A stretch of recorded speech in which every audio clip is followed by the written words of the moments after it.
Muito boa tarde a todos. Nós estamos aqui mais uma vez nessa noite de hoje. Hoje é dia 23 de junho de 2013 para darmos sequência ao nosso curso de gnose na sua parte prática. Hoje vamos falar de uma prática básica de bastante importância, que é da respiração, técnicas de respiração. Falando em práticas gnósticas, nossos objetivos nos capacitarmos nestas práticas, as práticas que nos deixaram os veneráveis mestres Samael e o venerável mestre Rabunu. Nós temos três práticas básicas que embasam, que encabeçam, todas as outras práticas. Essas três as três práticas básicas, então, a prática da respiração, a prática do relaxamento e da concentração. Didaticamente nós separamos nesses três itens, mas na hora de fazermos uma prática, elas acontecem num contínuo, continuadamente, sem que haja necessidade de separação de uma da outra. Por exemplo, se nós vamos fazer uma prática de meditação, necessariamente nós temos que fazer a base, que é a respiração, o relaxamento, a concentração, daí vai para a meditação. Se formos fazer uma prática de desdobramento astral, projeciologia, é a mesma coisa. Então vamos para respiração, relaxamento, concentração, projeciologia, prática do arcano ZF e assim por diante todas. De forma que essas três práticas, elas guardam uma relação de interdependência. Uma depende da outra. Se nós falharmos numa, tal é esta interdependência que nós vamos falhar nas outras. Se não respirarmos bem, falharemos na prática de relaxamento. Se não relaxarmos bem, falharemos na prática de concentração. E falhando na prática de concentração, nenhuma outra prática vai dar resultado positivo. Então, importante é nós treinarmos e sabermos fazer eficazmente qualquer uma delas. Portanto, às vezes a pessoa se desespera porque não está muito tempo tentando e não está conseguindo fazer uma determinada prática, ou de meditação, ou de desdobramento. Então, possivelmente, ela está falhando numa dessas práticas básicas, geralmente é na concentração. Então, aí é importante reconhecer aonde é que está falhando, para podermos emendar didaticamente, fazer a retificação necessária, fazer o conserto. Então, se estamos fazendo uma prática de projeciologia e não estamos conseguindo desdobrar, então é importante treinar as partes, treinar um bom tempo as técnicas de respiração. A hora que estiver já bom nisso daí, passa para relaxamento, para concentração e assim por diante. Então, hoje nós vamos falar desta básica, primeira das três, que é a de respiração. Respiração é uma faculdade natural que todos nós, seres vivos, principalmente os seres vivos do reino animal, nós trazemos. Um ato mecânico dotado pela natureza, aleatório à nossa vontade, que se processa desde a nossa primeira respiração até a última, ou seja, aí determina a nossa existência. Então a nossa existência vai da primeira respiração até a última, vai do nascimento à morte. E isto vai de maneira natural. Não precisamos treinar e nem saber das técnicas para respirarmos e para sobreviver A criança, quando nasce, ela respira de maneira natural e muito bem, faz a respiração abdominal e não precisa estar aprendendo técnica técnica de respiração. Uma outra maneira também de percebermos, né, a mecânica nesta ação é quando dormirmos. Quando nós dormimos, nosso corpo fica na terceira dimensão e a parte anímica vai para a quinta dimensão. A gente leva conosco o que temos de consciência lá para outra dimensão e o corpo fica à mercê da consciência, o corpo físico e o corpo vital, um sustentando o outro, e ele não para de respirar por isto, né? Ele continua mecanicamente.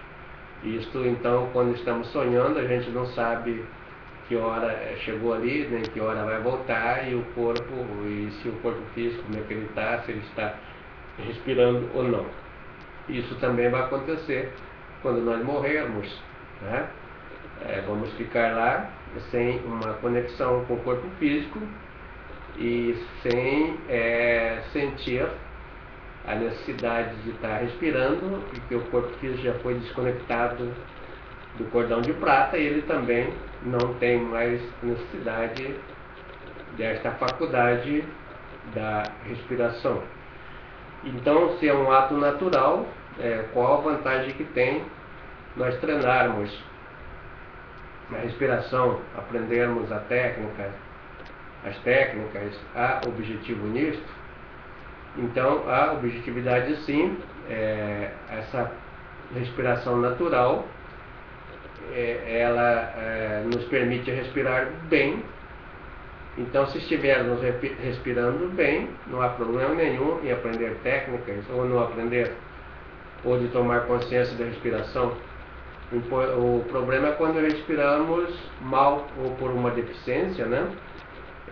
De desvio de septo, de alguma deficiência no aparelho respiratório, ou mesmo na maneira de respirar. Isso nos trazem doenças físicas, doenças psicológicas até graves, que passam a ser curadas a partir do momento que empregamos técnicas de respiração. Então é importante sim tornar um ato inconsciente em um ato consciente. Tirar do piloto, né, o ato mecânico, piloto automático, e passar para o controle da nossa consciência. Ou seja, isto significa emprestarmos atenção no tipo de respiração que nós fazemos, como nós estamos fazendo, e melhorar essa respiração prestando atenção, levando a atenção para o foco que é a nossa respiração. Quando levamos a atenção para um centro com ação, chama-se concentração.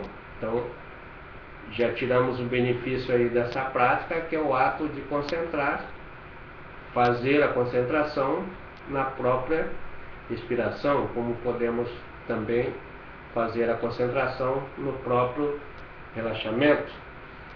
Então, a respiração é uma forma natural de recebermos uma impressão do meio ambiente. Nós vivemos recebendo impressões e, como diz o venerável mestre Samael, a nossa vida é formada do conjunto dessas impressões que nós tiramos do universo, né, do meio ambiente, durante a nossa existência.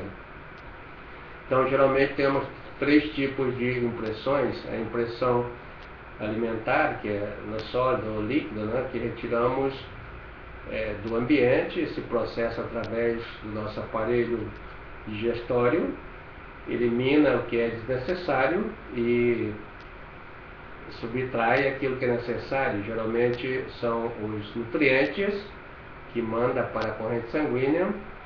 Lá na célula, né, esse nutriente, que significa que é o alimento, vai precisar do oxigênio para produzir a combustão. Então esse oxigênio é retirado com outra impressão do alimento A, que é processado no aparelho respiratório, do qual também se elimina um conjunto de gases desnecessários, poeiras, né? E retém apenas o oxigênio para efetuar essa combustão. E o outro elemento, né, de impressão que nós temos são as impressões psicológicas, que nós vemos isso aí em uma outra conferência. Então, daí a importância desta faculdade natural da respiração. Nós, então, quando recebemos a nossa primeira inalação, é quando a essência retornante, como vimos em outras aulas, adentra no nosso corpo físico, que estava ligada pelo cordão de prata. Então, aí essa essência vai permanecer até cortar esse cordão na última respiração. Então, respiramos durante toda a nossa existência. Então, é a respiração que vai determinar a nossa existência. Desses 3 tipos de impressões, o alimento a gente pode ficar sem ele bastante tempo. Já sem o oxigênio, não ficamos por muitos instantes, não. É necessário que respiramos, né, rapidamente. A nossa existência depende disso. Então, se é tão importante assim, e mais importante ainda é nós prestarmos atenção e aprendermos as nossas técnicas até para o nosso objetivo de desenvolvermos as nossas práticas. Então, conforme a gente observa, né, o bebê ele tem uma respiração natural, em que ele não está com a consciência formada, né? Não nascemos com consciência como o pessoal pensa, né? A gente nasce com 3% de essência, que é o material de fabricação desta consciência, mas a essência primeira, né, transforma esse bebê numa coisa muito linda do universo, porém ingênua, né, que não tem a capacidade de discernimento para saber que está respirando, ou se está andando, ou se está fazendo isso, ou se está fazendo aquilo, né? É tamanha ingenuidade. Se você dá para uma criança um copo de leite, ela toma. Se der um copo de veneno, da mesma forma ela toma, né? Ela não tem a consciência ainda formada. E, no entanto, ela não deixa de respirar por ter ou não consciência, né? E, da mesma forma, então, quando nós dormirmos, né, nosso corpo fica aqui, como já dissemos, e continua respirando. Outra coisa também numa corrida, né? Ou no esporte, quem está praticando uma corrida ou praticando um jogo, esporte, não vai ali poder estar prestando atenção numa respiração e até teria algum resultado negativo, né? A respiração confusa contribuiria até por um mal-estar se fosse fazer alguma técnica de respiração.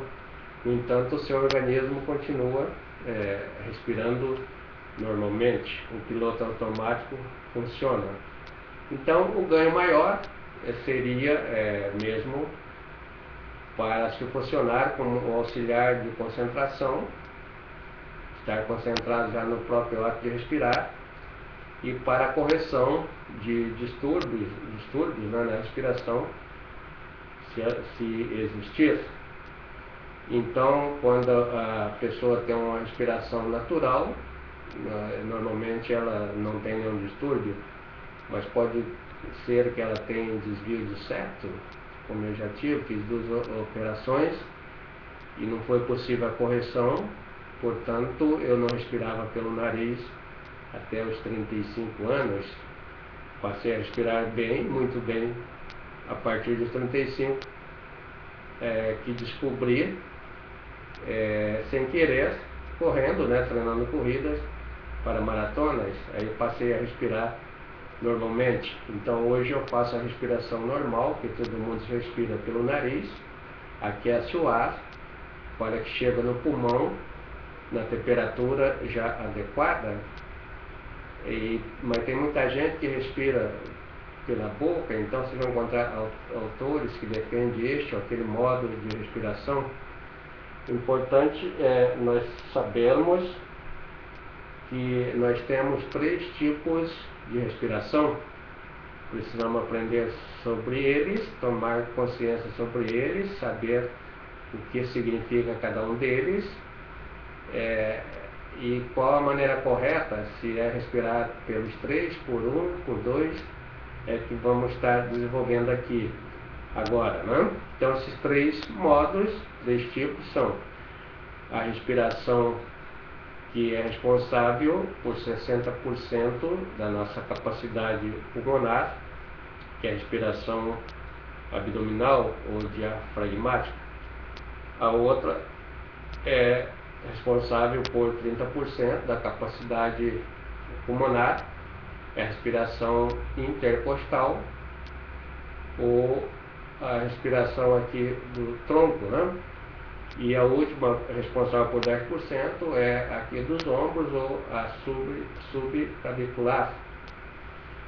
E aí tem a respiração completa, né, que é usar as 3 ao mesmo tempo.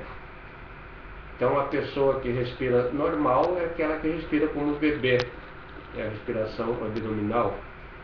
Quando o bebê nasce, a mamãe vai lá na cama para ver se ele está respirando. Quando está dormindo, não põe a mão no nariz para sentir o ar assim, olha como está a barriga ou o abdômen, né? Se estiver se movimentando, está tudo bem. Então esta é o tipo de respiração normal que a natureza nos dotou, que nutre 60% da nossa capacidade pulmonar, e a pessoa que respira ainda por aí está bem, geralmente com todas as suas faculdades, tem uma saúde física, uma saúde psíquica tranquila.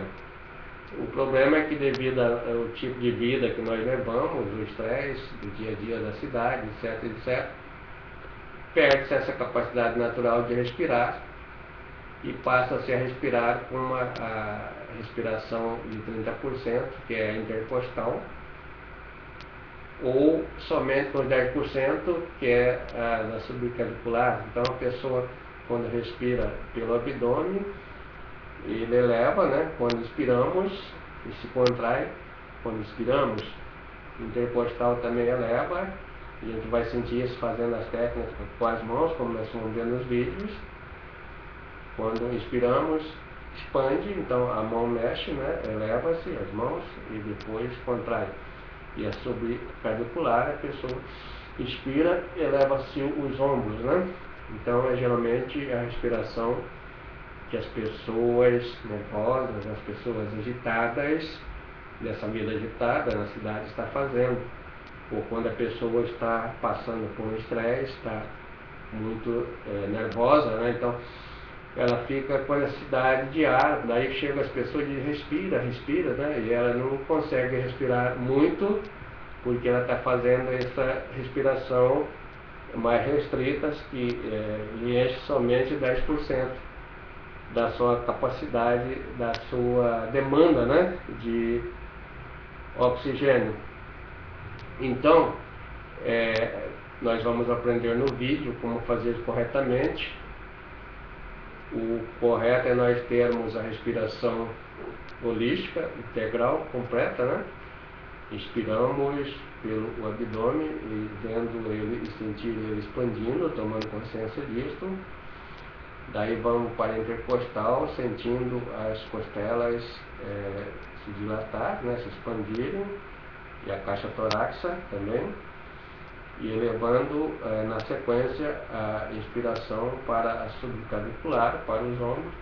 Daí nós fizemos a respiração completa de 100%, inspiramos assim. Na volta, então, a gente, pelo nariz, né, pode fazer o mesmo caminho a partir do abdômen novamente, ele vai contraindo, né? Também a caixa torácica contraindo, e também a respiração superior. Ou pode fazer o vice-versa, começar pela parte superior, passar pela torácica e pelo abdômen, finalmente. Aí vai depender de cada um. Eu, como disse, tive dificuldade de respirar até os 35 anos, então eu faço a respiração quando vou fazer a prática, né? Começando normalmente, inspirando pelo nariz, só que na saída eu expiro pela boca e me dá bom resultado. Então, para finalizar, vimos a importância dessa prática, vamos ver nos vídeos como fazer e vamos exercitar todas as nossas práticas daqui para frente. Vamos começar pela respiração. O importante é sabermos onde e quando, né? Seria a pergunta, onde e quando devo fazer essa prática de respiração. Então a resposta é simples, onde, em qualquer lugar onde estejamos e quando a todo instante daqui para frente. Então podemos estar respirando, né? Com consciência, tomando consciência dela, pela respiração holística, completa, integral. Quando estamos caminhando, quando estamos exercitando, quando estamos em movimento. Podemos estar fazendo essa prática da mesma forma quando estamos em repouso, sentados, ou quando estamos esperando alguma coisa, numa fila de banco, nos estudos, na escola, e podemos fazer de uma maneira mais consciente ainda quando formos fazer uma prática dirigida em nossas casas. Então, o importante é buscar uma posição adequada quando for fazer a prática dirigida, a prática formal, mas onde quer que esteja trabalhando, sentado, de pé, andando, ou como for, deve estar fazendo a prática, procurando tirar o máximo de proveito da respiração. Então, muito obrigado a todos e até a nossa próxima aula.